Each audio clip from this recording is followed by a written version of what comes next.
তখন সম্ভব আমার নিজের জীবনের কিছু গল্পের সাথে আমি মিলে যায়। হ্যাঁ, তখন আমার কাছে মনে হয়েছিল যে আজান আমার চেয়ে বেটার করতে পারবে হ্যাঁ, because I know the feelings, আমি জানি আসলে সেটা কি পুরো আজান অন্তর জানি আমি যতদিন ঠিক করেছি গেটসাম করেছি আমি শোনা ছিলাম এবং খুবই একা ছিলাম, কোনোভাবে চাইনি যে আজানের জন্য এক মিনিট ছাড়বে, আমি সর্বোচ্চ করার চেষ্টা করি এবং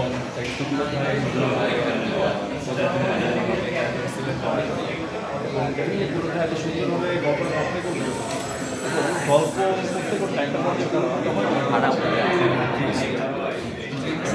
মোর ইমোশন। আমি তো ভেবেছিলাম যে সেটা একটা কার্টুন লোক আসান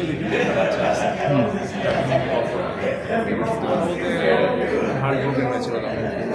এবং আমার কাছে মনে হচ্ছে যে এই গল্পটা আমরা আসলে ওই বাচ্চাটার জন্যই করতে চাই, যে বাচ্চাটা আসলে এই গল্পের নামটাকে রিপ্রেজেন্ট করে। সো যাই হোক, এটা আমার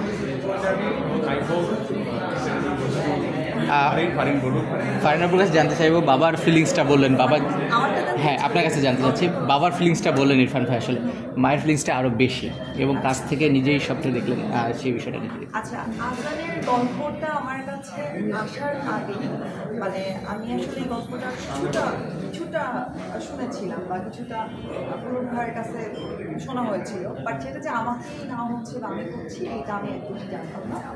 যখন আমাকে ইনশিওর করা হয়েছে যে এটা আমি করছি, তখন প্রথম যেটা আমার ভয় লেগেছিল যে এই গল্পের জন্য যেই ক্যারেক্টারটা যেটা ডিমান্ড করে বা যে মেয়েটাকে আসলে এখানে দেখানো হবে সেটা ম্যাচুর একটা ক্যারেক্টার, মানে অনেক ডার্কের জায়গা আছে এবং মেয়েটাকে আসলে একদমই ডিফারেন্ট একটা ক্যারেক্টার দেখানো হচ্ছে এবং যেটা আসলে আমি রিয়েল লাইফে না। যেহেতু আমরা অ্যাক্টিং করি আমাদেরকে আসলে অনেক ধরনের অনেক কিছুই প্লে করতে হয় স্ক্রিনে, এবং এই কাজটা করার সময় সেমটাই আসলে আমার সাথে হয়েছে, কারণ আমি আমার পার্সোনাল ক্যারেক্টার একদম বাইরের একটা কিছু প্লে করেছি এবং আমার এই কাজে আসলে সর্বোচ্চ যে মানুষের হেল্প করেছে ভাই, এবং না বললেই না ভাই আসলে সেই একমাত্র মনে হয় বেশি কনফিডেন্ট ছিল আমাকে নিয়ে, সে আমাকে আসলে এতটা শুরু থেকে শেষ পর্যন্ত চেষ্টা করেছি ক্যারেক্টারে থাকার জন্য বা বোঝানোর জন্য, সেটা আমি আসলে ট্রাই করেছেন, জানি কতটা ভালো পেরেছি। ভাইয়ার কথা তো বলবো, ভাইয়া আসলে আমার সাথে আমাদের সিনে আসলে আমরা গ্লিসারিন ছাড়া প্রত্যেকটা সিন খেয়েছি এবং এই নাটকটা কাদার সিন অনেক বেশি ছিল, রাইট? সো এইটা একটা ব্যাপার, খুবই অন্যরকম এক্সপিরিয়েন্স ছিল। আগরবাতে আমি ইমরান ভাইকে মানে ক্লাব ইভেন্টে থ্যাঙ্কস বলবো যে আমাকে আসলে এত বড় একটা কাজে কাজ করার জন্য, এরকম একটা গল্পে কাজ করার জন্য। আমি জানি না আসলে আমার লাইফে আমি এত ভালো গল্প কাজ করার সুযোগ পাবো কিনা। থ্যাঙ্কস আমার টিম, সবাইকে বলবো যে আসলে সবাই অনেক খেটেছে, সবাই চেষ্টা করেছে সবার জায়গা থেকে বলতে হয়। আমি শুরু থেকে এখন পর্যন্ত অনেক নার্ভাস, কারণ আমার যারা মেইন অডিয়েন্স যারা দেখবে আসলে কাজটা, তারা দেখার পরে হয়তো বুঝতে পারবে যে আমি আসলে কতটুকু পেরেছি। আজকে সবার রিভিউ খুব ভালোই ছিল, পজিটিভ ছিল। সো দেখি কী হয়, আসলে আমি চাই এটা ভালো কিছু সবাই দেখতে।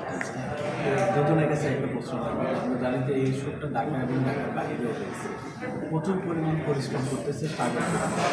সেই জায়গা থেকে যদি বলি প্রাপ্তির জায়গাটা কতটুকু আজকে এই আজান দেখার দুজনের কাছে যদি জিজ্ঞেস করি? প্রাপ্তির জায়গা বলতে আপনারা নিশ্চয়ই দেখছেন সিনেমাতে আমরা কিছু গল্প যেভাবে শুট করা হয়, যেটা আসলে ট্রেডিশনাল নাটকের স্টাইলে শুট করা হয়।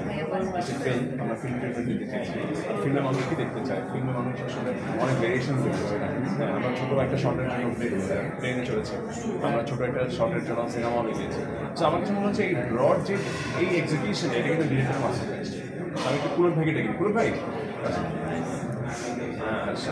ভাই ওনারা আমার কোয়েশ্চেন করেছে যে আমরা তো ডিফারেন্ট জোনে শ্যুট করেছি, ডিফারেন্ট লোকেশনে শ্যুট করেছি। হ্যাঁ, সো এটা এখন ফাইনালি প্রোডাকশন আমাদের প্রাপ্তি হয়েছে।